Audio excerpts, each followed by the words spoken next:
Hey, hey, hey, hey. How's it going? I'm lost without my phone. I don't know why. Apparently, I use it more than I thought I did.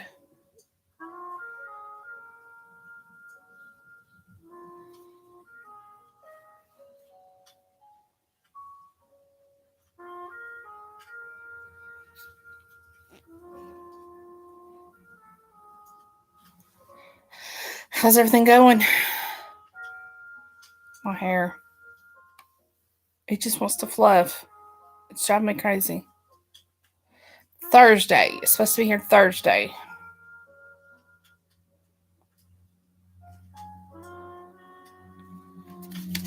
Drives,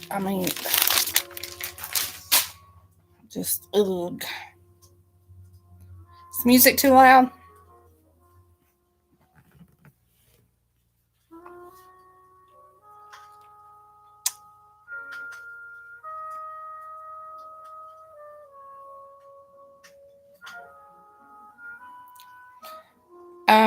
I have not been on Facebook today. I am reading For Love Not War, right? I'm so lost. I didn't even think to get on Facebook today.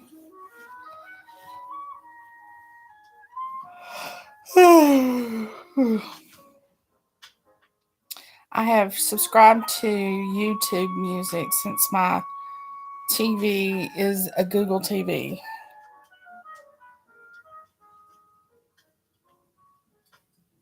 Oh my gosh. Oh my gosh. My boss was like, if you don't get it fixed, you got to go in the office. I went into full blown, I was one step away from a full blown panic attack.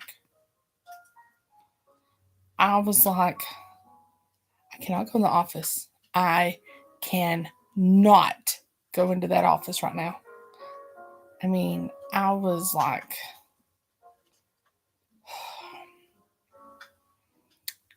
gotta prep myself before I go into that office. Are we the only ones watching tonight? Is Nina going to show up? Did she get lost at the mall? And her and Marty go back for that dig to see if he tastes like chicken. I was telling Mike about that, and he's she's gonna have problems with that one. So, yippers.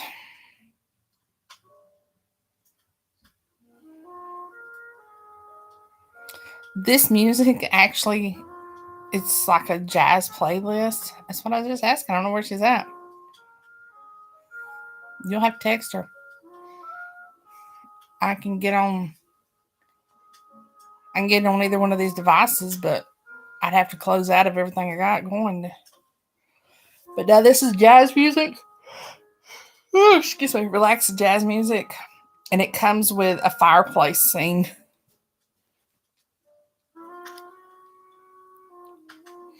Be great in the wintertime.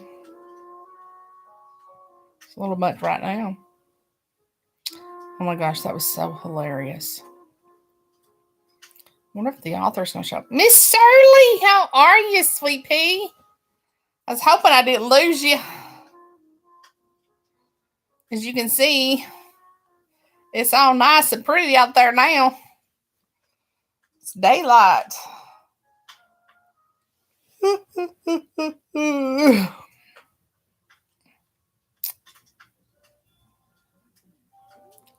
How goes it?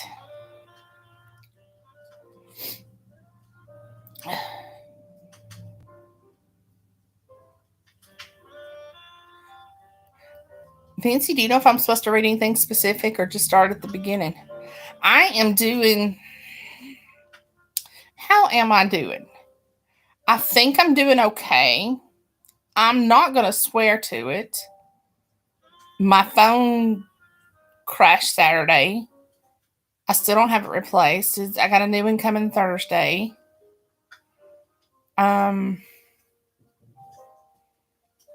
It's been a week. Let's just put it that way. It's been a week. But I'm here with you guys tonight. So for the next 45 minutes. I get to enjoy you guys and get lost in this book. It's about shifters.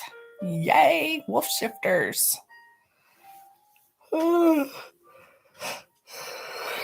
And we lost Nina somewhere.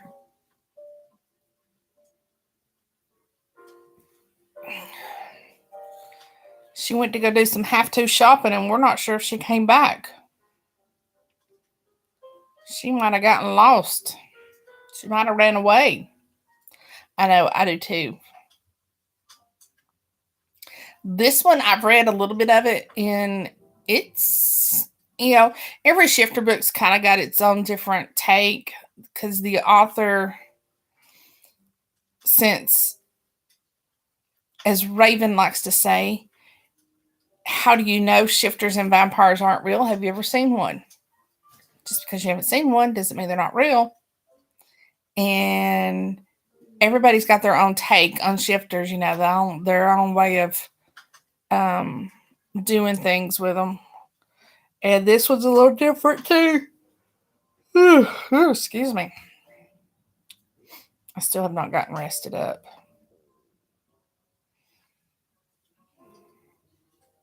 Alrighty, I'm going to get started because I don't really know how far I'm going to get. I can't remember.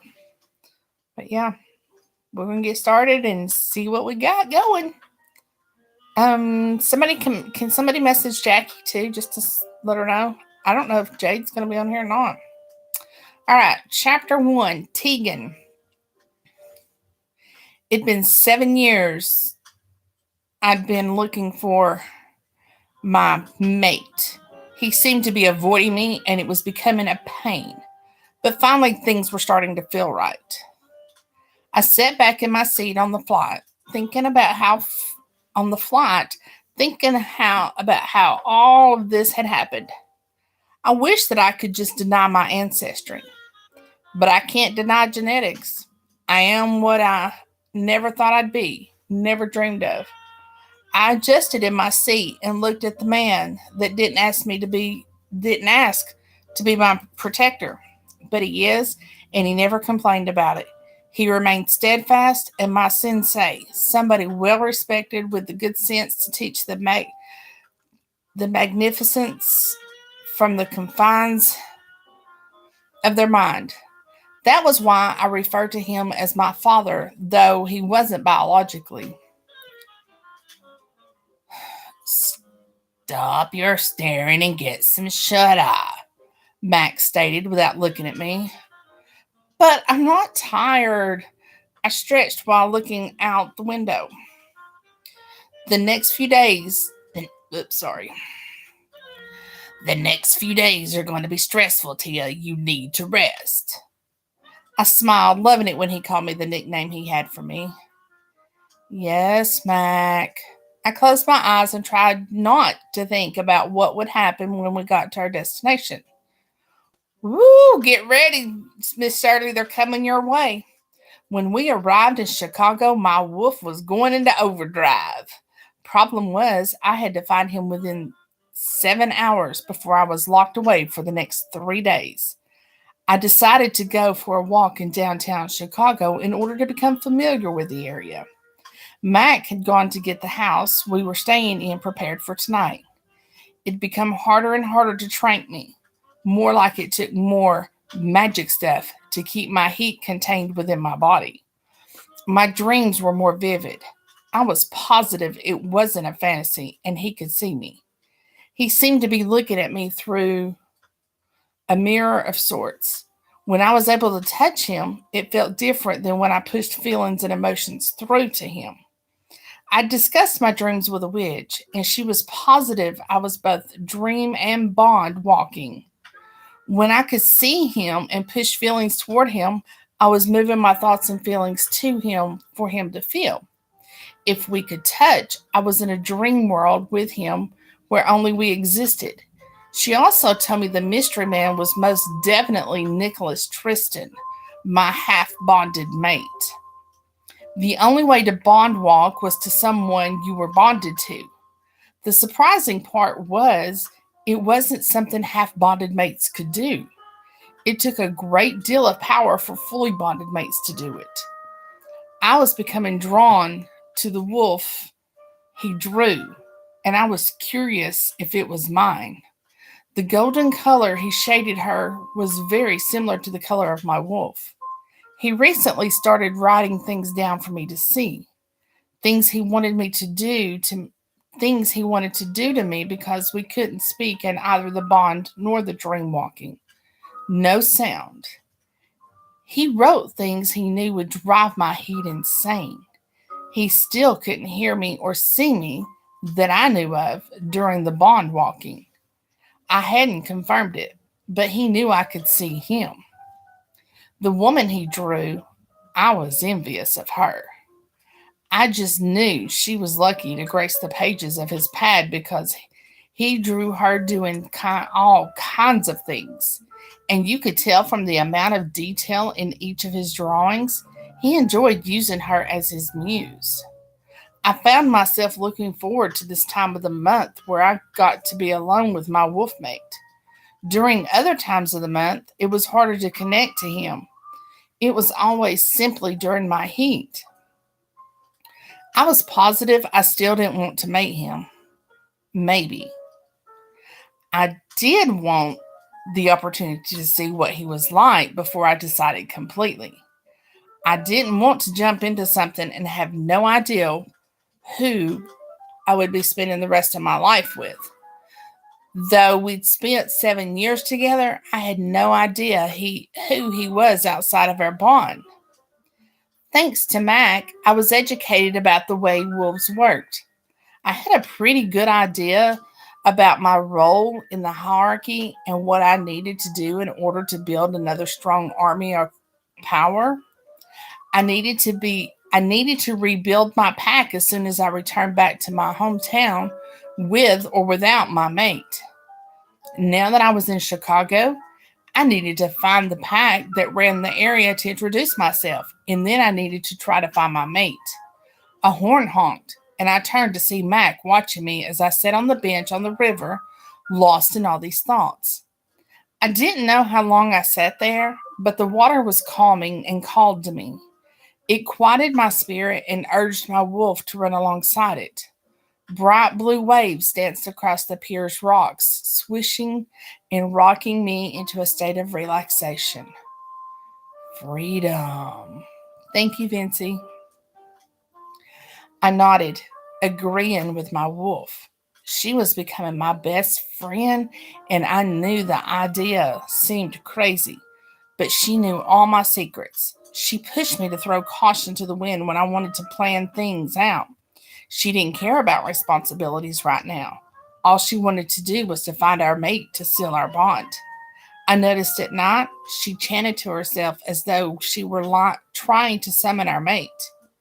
I knew she was losing patience with not being able to pinpoint his location. Hell, I was losing mine as well. I wanted to see if I was right about him and if he was the man I dreamed of. I wanted to know if he felt as good as he did in my dreams. Y'all are going to have to excuse me. Allergies are kicking in and having issues. If you are watching me and you're having a hard time finding the chat button, tap on my picture and it'll usually bring it up. Or just tap on the video. Tap on the video and it'll usually bring it up. Unlike 7 years ago, I was torn. Sometimes I wanted to love him, and other times I wanted to break the partial bond and be done with this whole thing. I knew I cared about him. He was special in a way most others couldn't understand. He spent every heat cycle with me. He was always there when I was tranquilized. And when we were together in a dream, he was always gentle with me, touching all of me as if he needed to savor it, like it would be the last time, especially lately. It was almost like he was trying to tell me goodbye. He couldn't. Call it selfish, but I enjoyed him. There was no need to call things off now. And his smell. Underneath the smell of oil paints, charcoal, pencil lead, and sometimes clay, he smelled sweet and spicy, like an old fashioned root beer.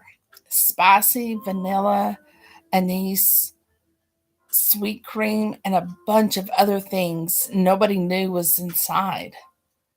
Root beer was complex, different layers of flavor and difficult to pin down. Him. Saddened by my thoughts, I stood up, walked over to the car, and got in. Hungry? I asked. Very much so, Mac responded. Good. I'd love to get some pizza, and I hear Chicago has the best. Mac chuckled. Don't let New Yorkers hear that. Let's go. We drove in silence and headed to the nearest pizza parlor. When we got there, the wind was blowing profusely. I stood still and closed my eyes, taking in the breeze as it ran through my hair and washed over my body. It was a magnificent feeling. I took a deep breath, and that's when my hackles rose. There was a heavenly scent that smelled of the spice and a sweetness plus something absolutely male. I sniffed again, and I felt the growl as it slid past my lips. Sorry, Fancy, that reminds me of our conversation. Smells and growls and lips. Mate. I opened my eyes and saw a man and woman holding hands. He was stroking her back as they walked down the street. He seemed to be searching for a smell in the wind. I walked in his direction but was stopped by Mac. I growled at him, but he held fast. The guy kissed the woman he was with, and I wanted to tear her to shreds. How dare he? I went to walk to him, and Mac stood in front of me again. Did he not understand? If you cause a scene, I will have to trank you. Stand down. His voice was low and menacing. I didn't doubt his actions, but he was keeping me from my mate and that skank he was with. She wasn't even cute. Nicholas, on the other hand, he was even more attractive in person, and his scent was so much stronger. Ours. I stared at Mac, ready to strike, but the fierceness in his words stopped me. As my protector, I listened to him more than I wanted. Though I didn't see him as a threat, I knew he was always looking out for my best interest, even when I couldn't identify it. He felt like family, and it scared me how I latched onto him. I'd become dependent on him in a way a daughter does her father. It was nice to have him near to help me.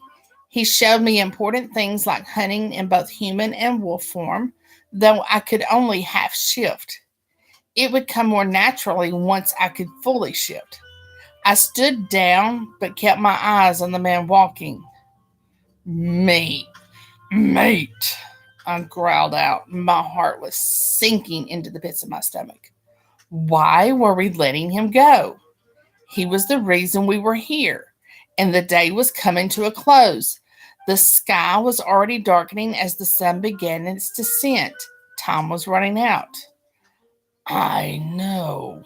We need to take it easy. He knows you're here.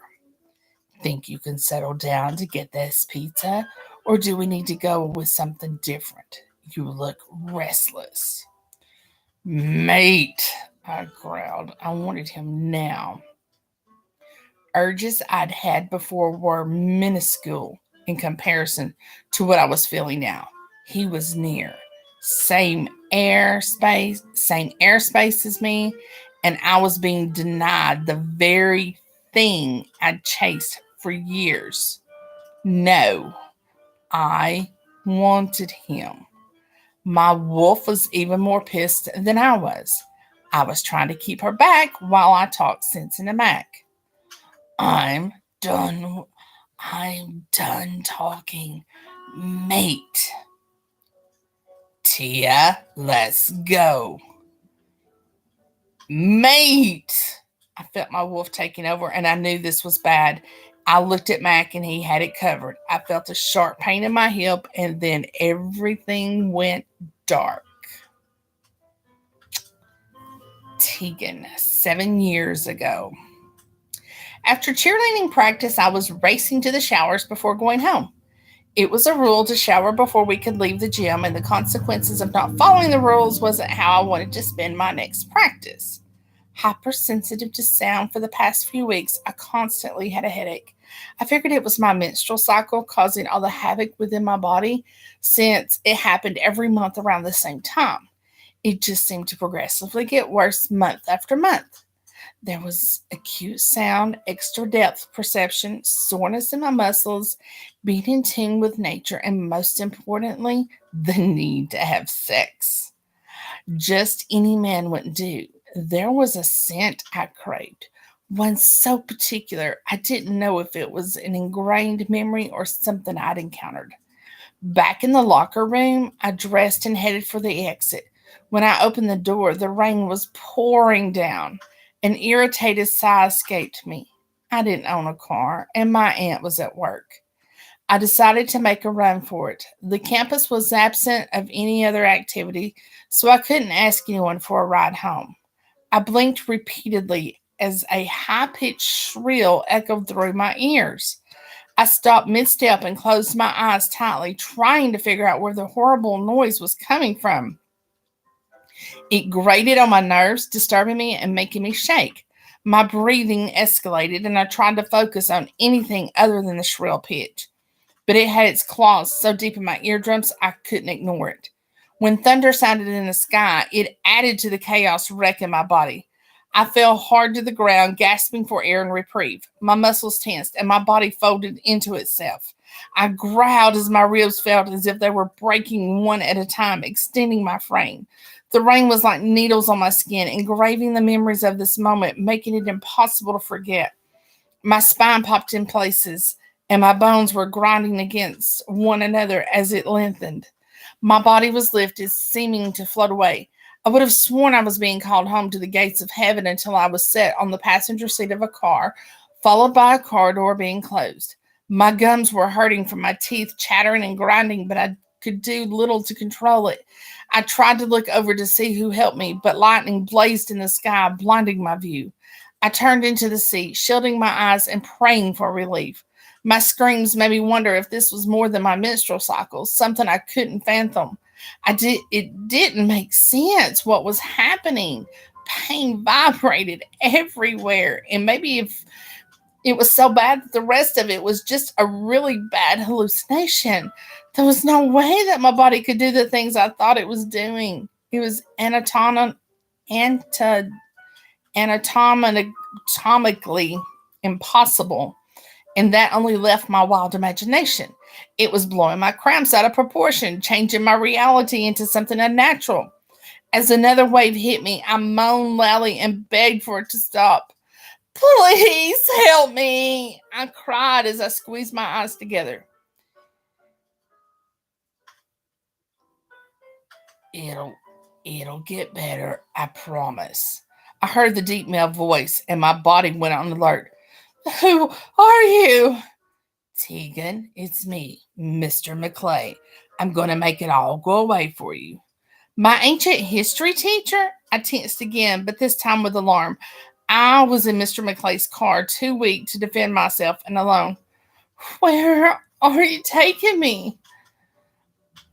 I'm I'm taking you to help you with your change. We only have a little ways to go and it'll all be over.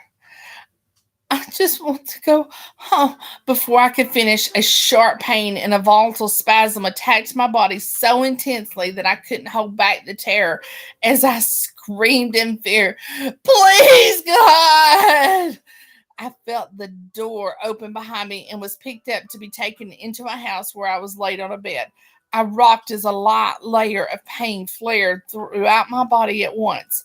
I felt a prick on my arm as Mr. McClay was speaking to me, though I couldn't make out a single word.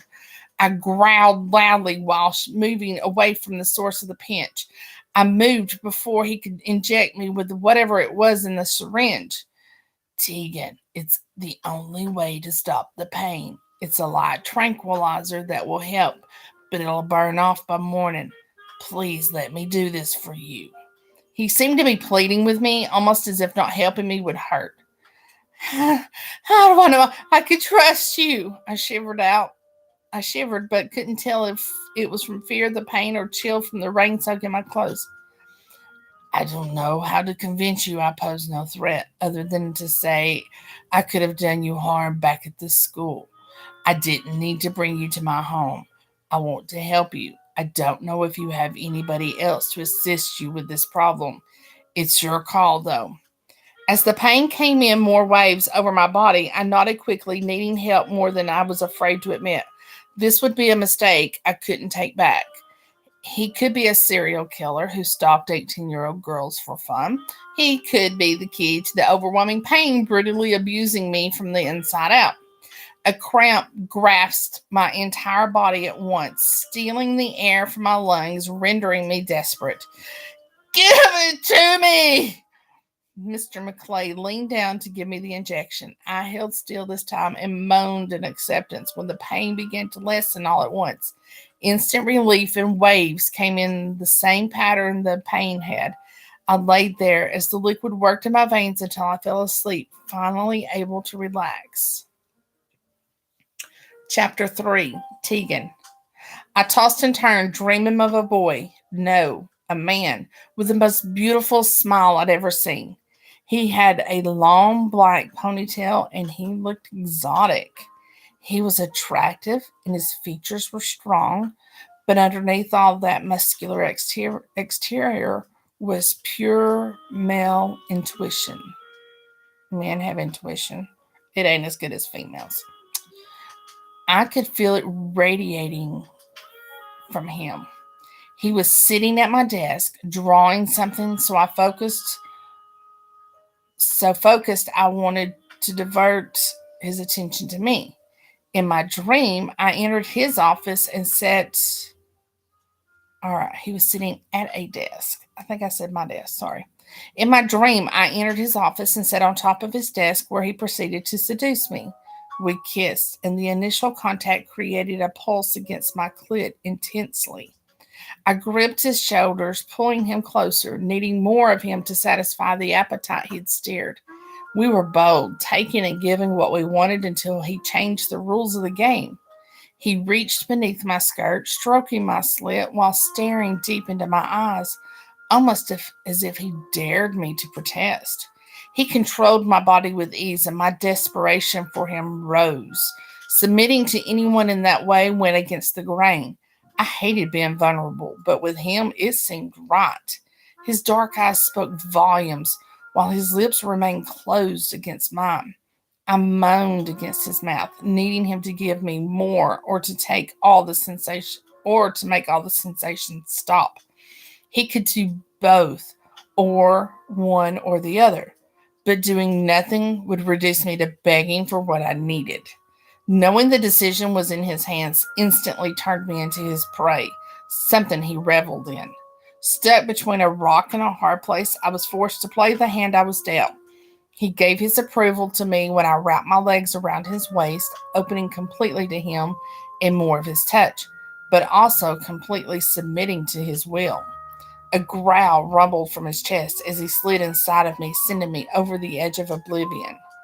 I sat up in a bed that wasn't mine, dream gone, along with the mystery man in it.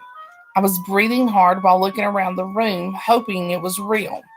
I was currently in a room I didn't recognize, but instinctively felt comfortable in. I tried to get to my feet, but was too wobbly. I sat on the edge of the bed to get my bearings, rubbing my face with my hands. I remembered school, cheerleading practice, running in the rain, cramping really bad from my period, and then I dropped my hands quickly. Mr. McClay! I froze. I didn't feel like I had been raped, but how would I know what it felt like? Would I be able to tell if I was violated? I sighed because I was tingling all over and my legs were still weak. But if he drugged me for his own convenience? I looked at the wall and blinked several times, trying to focus my sight. Everything looked weird, and I could hear noises coming from all over the house. There was a TV, a radio, a microwave's ding, and the heavy footsteps of someone retrieving food. I held my hand out from my face and watched it dance in my vision. The lines blurred together, making my fingers appear hairy and long. When I looked at my arms, I saw more long hair covering them. I frowned and tried to find a mirror to see if I was completely losing my mind. I held onto the edge of the bed and made an attempt to see the dresser. When I stood in front of it, the glare made me look away. I took a deep breath before trying again, seeing my reflection, then screaming. Mr. McClay ran into the room, alarmed. "What's wrong?" he shouted. "What the hell do you mean, what's wrong?" I was pissed. Did he not see me? My face was morphed into something part human and part animal. My eyes glowed with golden irises. My curly hair was fuller, crowning my face, and longer than usual.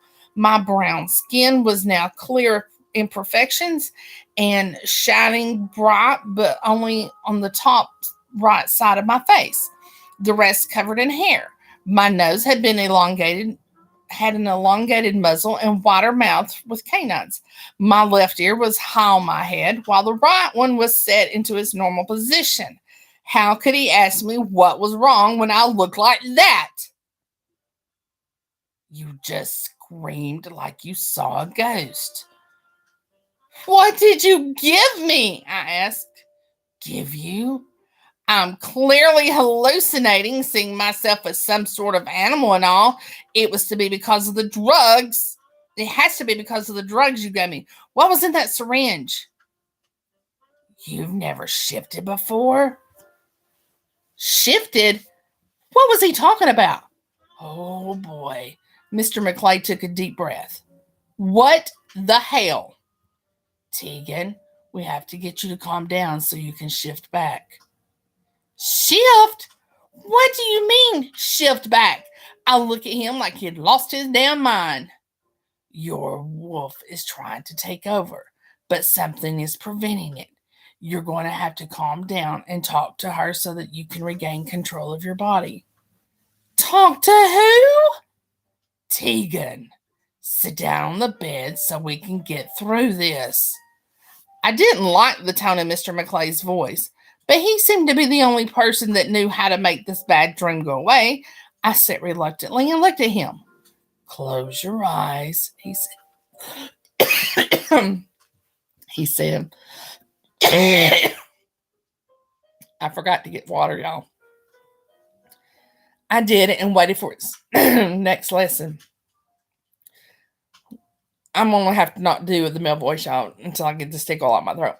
"Listen." "I am," I shouted. "Not to your own thoughts. Listen." I sighed, feeling like this was a waste of time. This is ridiculous.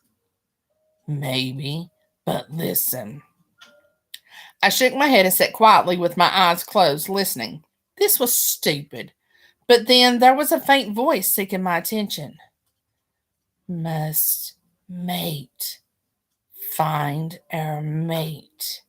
I opened my eyes and stared straight at Mr. McClay. "What the hell?" "Did you hear her?" "Yes," I said in awe. I squinted, looking at him wearily. What had he done to me? "What did she say?" "Must mate. Find our mate." I shook my head as I heard more. "Must mate before it's too late. Where is he?" Your all right. "Must mate before it's too late. Where is he?" That's the wolf talking, y'all. "You're mated?" Mr. McClay asked. "Mated?" I raised my eyebrow, assuming he was just as doped up as I was. "If she's seeking a specific mate, it means you're already mated. How is that possible?"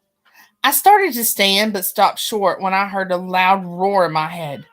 "Find your mate now!" Tegan, how much do you know about what you are?" I don't understand the question. I'm a high school student that's been drugged by her teacher. That's what. Tegan, what do you know about your parents? They were murdered. That's why I live with my mom's best friend, who I call my aunt. Do you know if they had a family crest, a ring with a last name on it, necklace? You mean this? I pulled the necklace from underneath my sweatshirt that held my father's ring. Mr. McCrae leaned closer to look at it, and I growled at him like a dog growling at a stranger. What was going on? He pulled back a little and waited. If you want me to help you, you have to let me see it. I won't remove it from your neck, but I need to see the family name that's on it. Calm your wolf so she'll let me near it. Wolf? Mr. McCrae sighed in frustration. Yes, Tegan, you're a wolf. I can tell you more about your lineage if you'll let me get closer to your crest. Talk to her. She's on edge because of the full moon. I'll even put my hands behind my neck if she'll just relax. As much as I wanted to argue, I could feel the change within me. I didn't feel drugged. I also remembered the popping, stretching, and acute hearing, along with the hair covering my body, the voice in my head, and the growls that kept slipping out. I closed my eyes and listened to the voice of my wolf. Mine, he can't take our crest. It's the symbol of our pack. I want to find them, be reunited with them. If he takes the ring, we must kill him for trying to sever our ties. Oh, now you showed up. How would you know if this story is good? You ain't been here. I opened my eyes to look at Mr. McCrae. I felt the fury burning inside of me. I looked at him head on. Your eyes. He leaned closer, and when I growled, he backed up a bit. They're glowing. If you try to take the ring from around my neck, I will kill you. The words flowed from me without thought. Your wolf is very dominant. How are you able to talk through her? He seemed more intrigued than intimidated by me. Do not touch the ring, I warned again.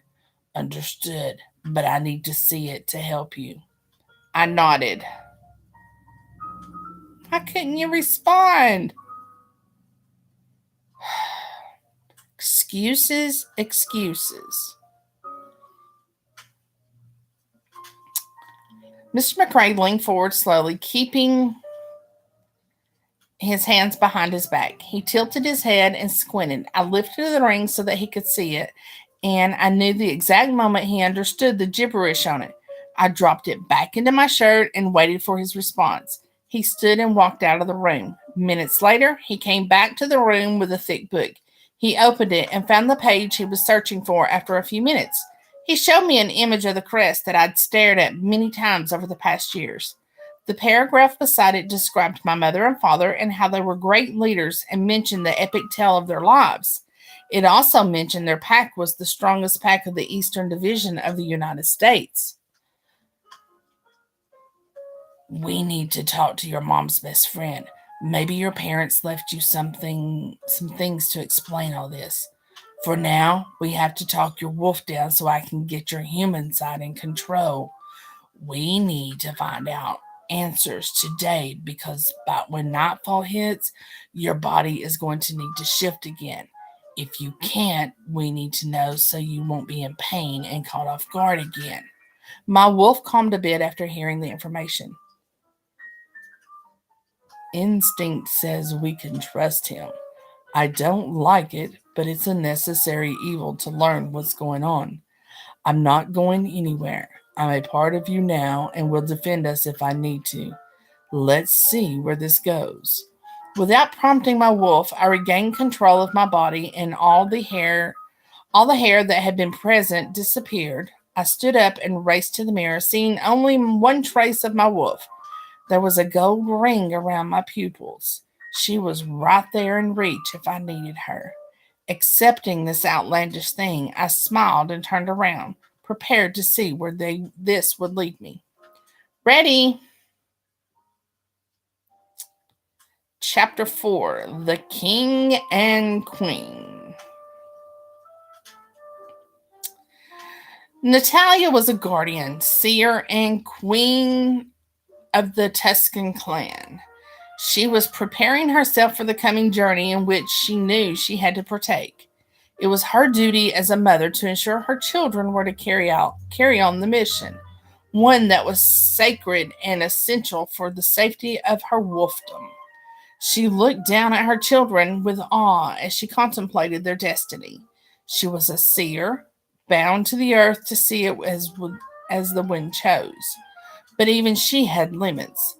Now that her children were born, she had to wait for the dream which would explain their past, the beginning of the prophecy, their legacy. Natalia made sure to keep her children close at all times to help forge the bond they needed to find one another when it was time. She would need to pay close attention to her entire dream to ensure she followed the orders from nature. Each dream would tell her each child's destination. She knew the time was coming near because her powers were growing stronger, connecting her to each of them and feeding them parts of her powers. Each of them would have a crucial part to play in winning the war. If one failed at their assigned task, the mission would be jeopardized. Once reunited with their mates, they would have the ability to defeat the enemy because of magic attaching to their blood. Natalia looked down at all six of her sleeping bundles of joy. She silently wept as she knew she would lose them soon for a much greater cause, one that would not include her. She stood and walked over to the window where she looked out at the estate. The curse. It was the reason Natalia had to remain focused. If the pieces weren't in the right places, it couldn't be broken. And to make it worse, she had to divide her time between her mate and her children. Alfred, my mate, couldn't control himself, and she couldn't risk putting their lives in danger by keeping them nearby. Once he'd wandered to the crib looking for food. If she hadn't heard the creak of the crib from him trying to crawl inside, she wouldn't have been awake to stop him. They now stayed in the nursery while he slept in their bedroom.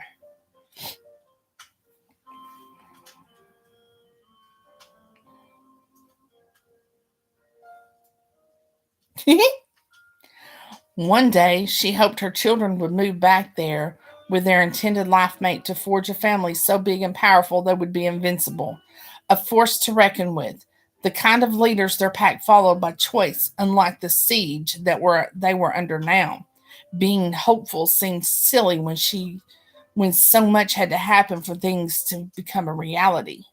Currently, the Tuscan clan was weak since their king, the alpha of their wolfdom, was dying and taking his powers with him. The healers couldn't figure out the cause of his deliriousness, and the royal family was forced from the throne by the council. In his current state, the king wasn't fit to run the wolfdom. Natalia came to the conclusion he was being poisoned along with the curse he was under. She had sent all the hired hands away except for the maid and the butler. Natalia cooked their meals and always retrieved her own food. Since then, Alfred's health stopped declining, but he was left in a state of confusion and mental chaos. Natalia knew the key to stopping this rebellion was to get the curse broken. The answers she desperately needed were inside Alfred's head. It was impossible to get inside through the bond because whatever made him crazy pulled at her the moment she tried to open the bond from her side. She wished she knew what happened. They'd found him already cursed. Now her only hope were their six pups. The grounds at the estate were beautiful, and there were six wings. And if her children were to return, they would each have their own quarters with one to spare, not including the Alpha house.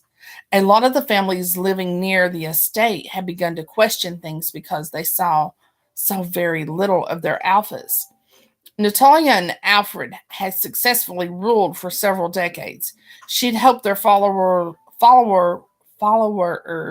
were loyal, but lately she doubted everything, including the council who removed them from the throne temporarily.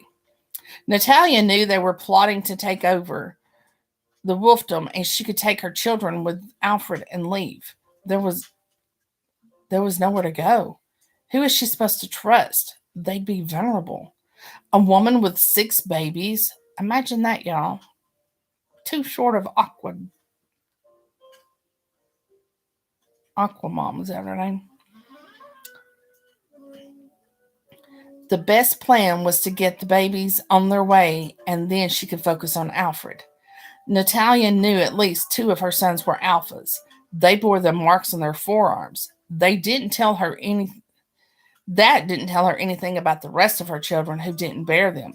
Sometimes marks were hidden until true mates bonded. Natalia picked up the bottle of water she'd been drinking and took a sip. It was time to go back to knitting since she was losing time. It was important she had all the blankets complete when the next dream came to her. Time would be limited until she fulfilled her duties.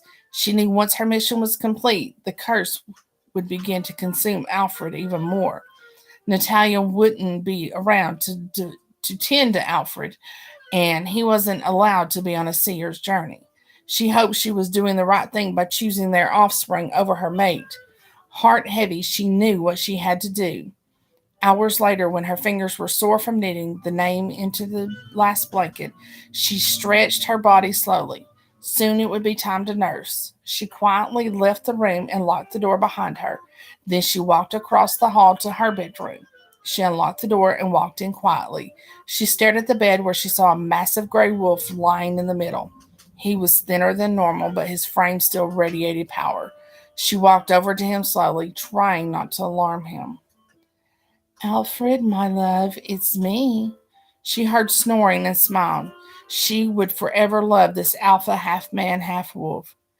You never slept this soundly when we were in bed together. Alfred's head raised and he shook his head, trying to clear it. He sniffed the air, recognizing the scent of his beloved. He put his head down and waited for her to come closer. When she did, she stroked over his body with her hands. He leaned into her and she hugged him tightly. I miss you, Alfred. Please come back to me. She didn't dare open her side of their mating bond. Whatever was affecting him could hurt her if she did. She knew it was hurting his wolf that she blocked them. It was why she always touched him to let him know just how much she loved him. Alfred rolled over, taking her with him, and sniffed her body. He laid his head on her stomach and whined. What's wrong, Alfred? If you would just shift back, you could tell me your wishes. I'd do anything for you. Just ask. Natalia waited like she always did, but nothing happened. He loomed over her and looked into her eyes, submissive to only him. She bared her neck. She didn't try to hide the tears sliding down her face. He was the very air she breathed. She'd never dreamed of loving someone as much as she loved her husband. See, Alfred, only your mark will ever touch my skin. I'll only ever be yours. And her heart broke every time she had to leave him alone in the room. He wasn't a beast meant to be locked away. He was her other half. She felt the pull of her children, but waited Alfred Alfred out, hoping he understood she was completely his. Heart, body, soul, and spirit. He moved, curled around himself, and went back to sleep. Natalia jumped out of the bed, holding her mouth, trying not to sob loudly. She would give her soul over if it meant Alfred would be back to his old self.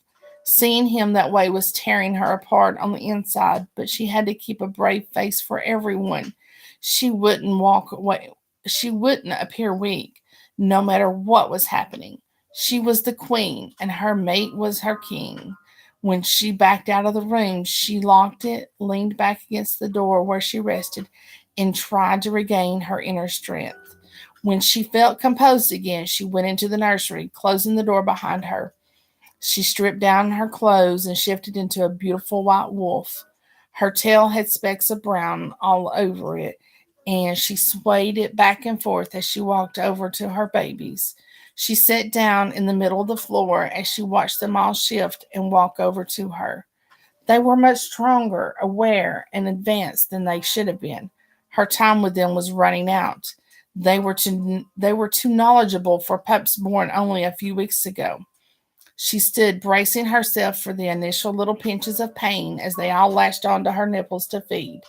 She closed her eyes, feeling peaceful as she fed her children. Purposeful. She savored the feeling, knowing there would be many more like this. Once they took their fill, one by one they shifted back, but it was always the same. They were nestled together just as a litter should be. Natalia stayed in wolf form as she curled her body around her babies, keeping them warm and protected, then passed out. Okay, I'm gonna read one more chapter, and then that should wrap it up. Tegan. Maria was my legal guardian, my mother's best friend, whom I called my aunt on, and also the answer to my identity issues. Well, kind of. I was entitled to an inheritance which would become available on my 18th birthday. She helped me get in the contact with the attorney who was responsible, and that was how I ended up in his office, hoping something about the visit would fill in the blanks of my history. Hey, hey! Uh, let's see. She helped me get in contact with the attorney who was responsible, and that was how I ended up in his office, hoping something about the visit would fill in the blanks of my history, the mystery man in my dreams, and how my world was flipped upside down in a day without any explanation in coming. Hello, I'm August. I'm the keeper of Southern Ohio. I handle all the legal negotiations for all of the surrounding packs. I'm Tegan, and this is Mac. And Mac is, he observed him closely, as if Mac were guilty of a crime. He's my protector. Mac had been appointed my protector when I moved to the area with Maria. She'd known there was one in place, but the who was kept a secret to protect her as well. Are you sure this is wise, Tegan? What we need to discuss isn't a social call. Your future isn't to be taken lightly for gathering friends for afternoon tea. Maybe we should reschedule this meeting for a time when you can come back alone. Who barked up his tree? Listen, August. Trust I know how serious the contents of whatever you have to say are. It is my future and history you wish to discuss. August opened his mouth to protest, but something made him reconsider his words.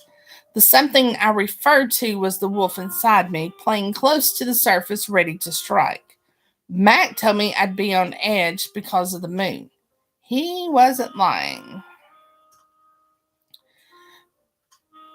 Control your wolf, Tia. Your eyes are glowing, your face is changing, and other parts of you are beginning to shift.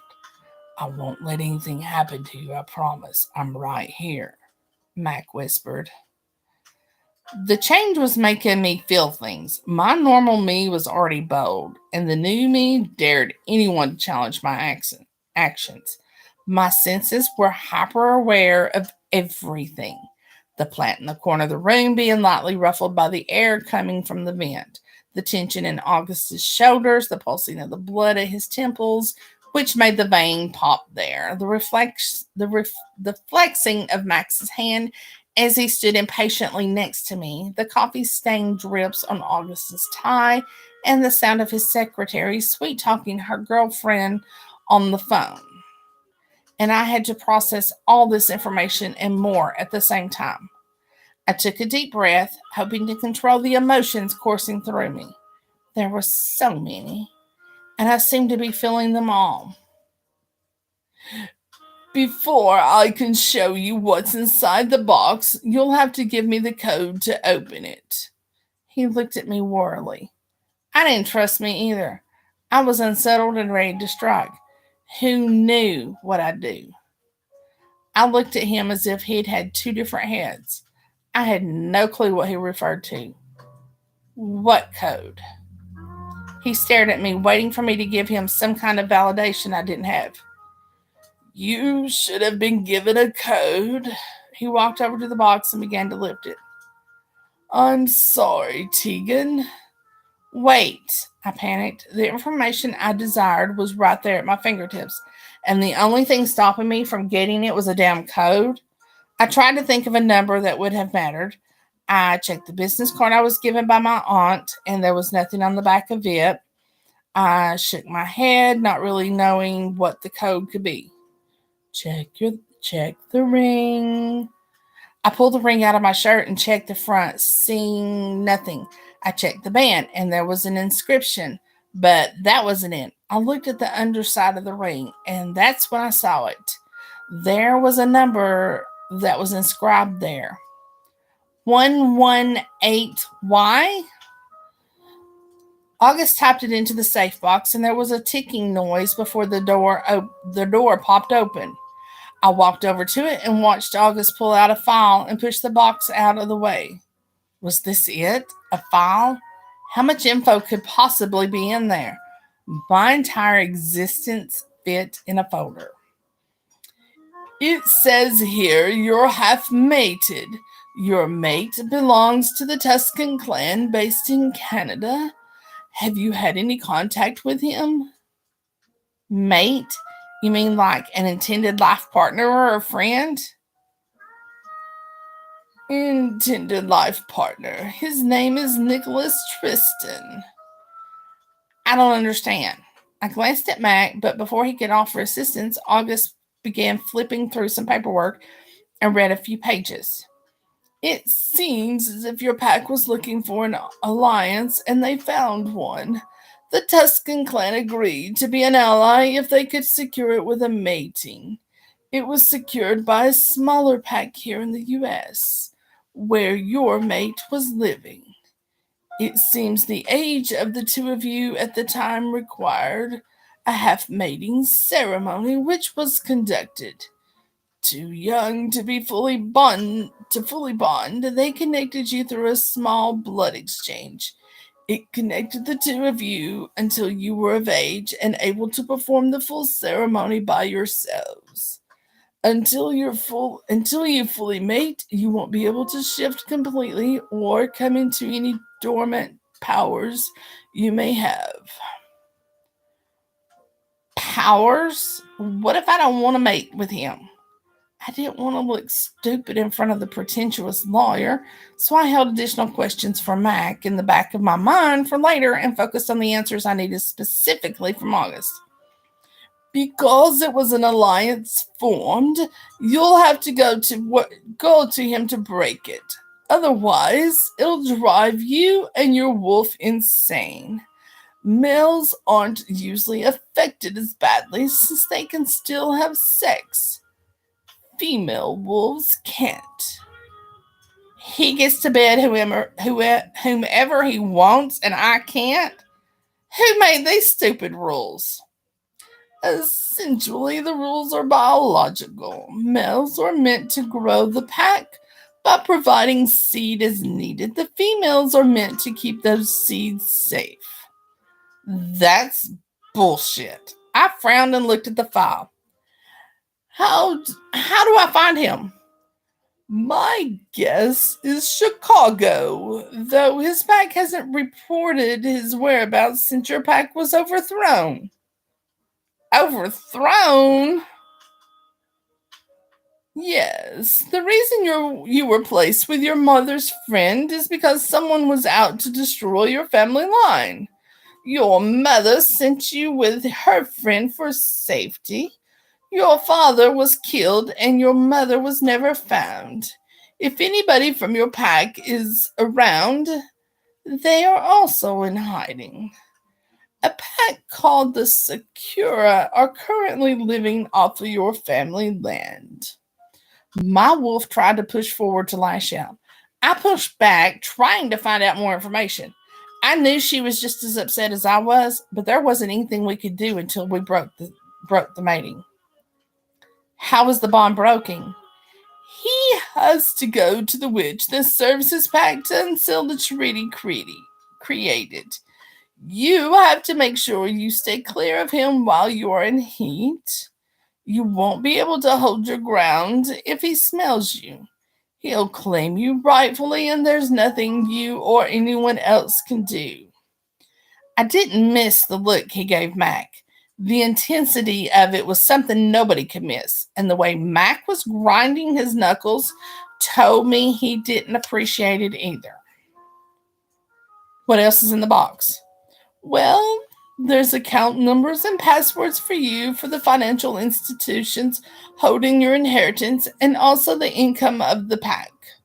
There's a list of members, addresses, and positions and powers. Information that is very important when you reclaim the throne. You'll need some guidance to help you with pack stuff. I'd be more than happy to send you some help when you're ready. I nodded. There are photos, family mementos, and other things in there. More importantly, there are letters from your mother and father included. Before you start your journey, you may want to take some time to get the paperwork in order. None of this stuff has been touched in 18 years.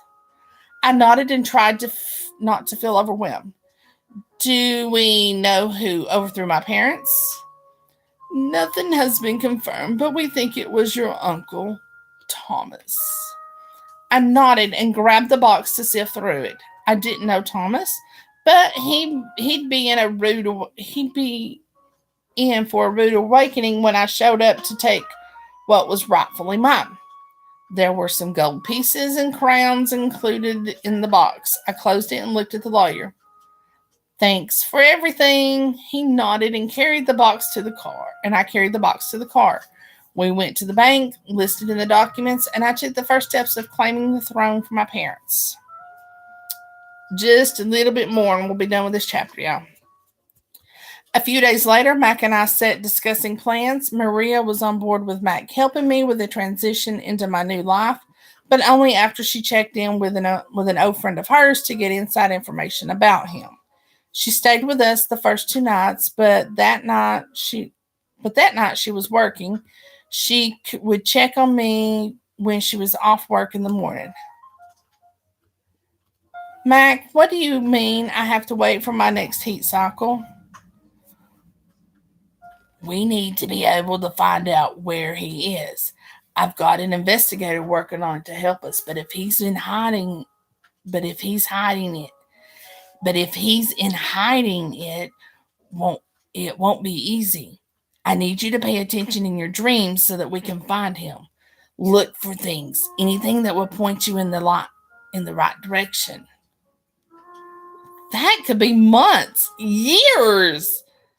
It could be, but we have to find him before your wolf goes insane. I had to admit, all of this was overwhelming. Wolf, mated, pack, murder and disappearances, more money than I'd ever dreamed of, and this wasn't even the tip of the iceberg. I was just wading into the water, and it was deeper than my imagination could ever conjure up. At 18, I was supposed to be partying and doing dumb things to make Maria worry. Instead, I was about to set out on a quest predetermined by an agreement. I was pissed, hurt, sad, angry, determined, crushed, impatient, jealous, tired, and horny. And that was only the top of the list, not the meat and potatoes of how I truly felt. I understood Maria knew very little about what was happening to me, but she knew it was coming. Talking to me could have eased the transition, prepared me a bit for the next phase of my life. I'd always known that my father was murdered. I was told my mother was dead as well, but now it wasn't even factual. Nobody knew what happened to her. Things were taken from me before I was even knew they existed. I couldn't miss what I'd never had, but the bad intentions weren't lost on me. Overthrowing my parents would result in consequences. I'd read the file, and it indicated they ruled well. What would make someone kill them? Nicholas Tristan, His name posed more questions than answers. What was he like? Had he tried to contact me? What was he up to now? Would he be glad to break the bond he had with someone he didn't know? The information on him was plentiful. His parents, Alfred and Natalia, ruled the Tuscan pack in Canada. He was the third oldest of 6 children with only one sister. Something mentioned his father being mentally ill, but that was where the details ended. My jealousy and arousal went hand in hand. My mystery man I saw in my dreams was to blame about both. I still had no idea who he was or why it was so easy to research him or easy to search him out in my sleep. Where did I get the images to create the thoughts of him? Or was it all made up in my mind? Could he be real? If he was, he must have been impressionable for his presence to be so strongly engraved in my mind. Can you tell me more about all this wolf stuff? I asked Mac. He smiled, finally having a purpose. I'd noticed it was his thing. He didn't like being of use. He didn't like not being of use, and so far his memory proved to be very valuable. His shoulders lowered, letting some of the stress dissolve, but his chest puffed in honor. Where would you like to begin? Let's start wherever the beginning is and end wherever I should be now, knowledge wise. Mac chuckled. Let's order some pizza and I'll get right down to business. And we did. And I'm going to stop there. It's kind of the middle of the chapter, but it's got a stopping point. So, what'd you guys think? Annis, what are you snapping about?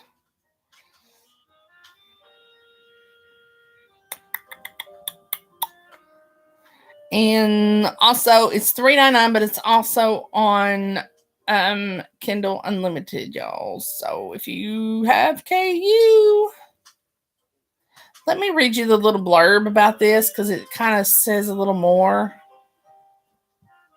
For love. Half bonded as pups, Tegan and Tristan were separated when her parents were murdered in cold blood. Drawn to reconnect, they search for each other until destiny intervenes.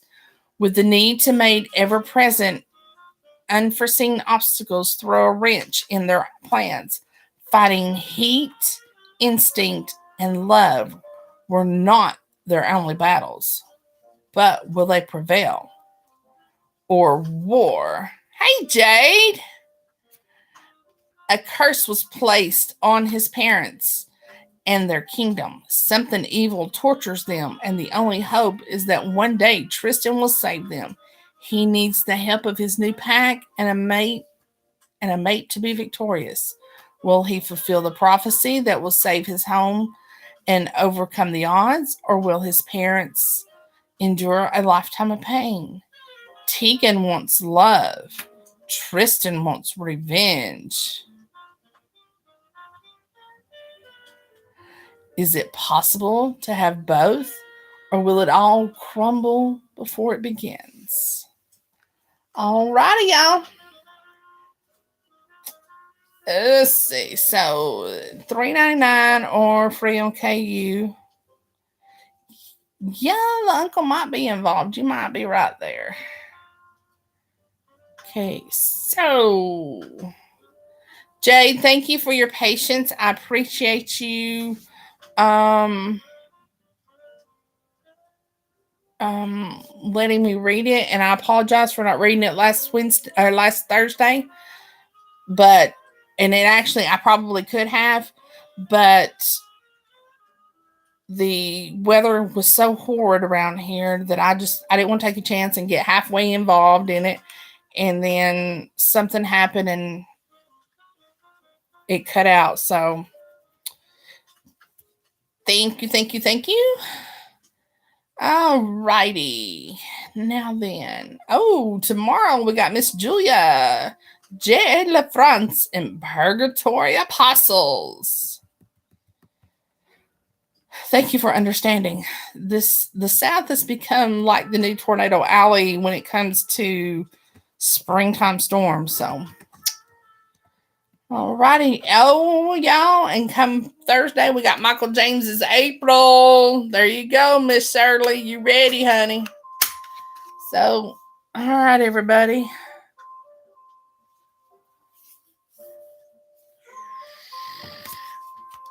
Hope everybody enjoyed this. Hey, it's no problem. I didn't have anything planned for tonight, which is unusual. So it wasn't a problem. I'm kind of in between editing right now, so usually Tuesday nights are for editing. So I hope everybody had a wonderful evening, wonderful weekend. And if I don't talk to you before next weekend, those that are celebrating, I hope you have a wonderful Easter. Alrighty. Everybody have a great evening, and I'll see you back here tomorrow night for Julia LaFrance. Happy reading.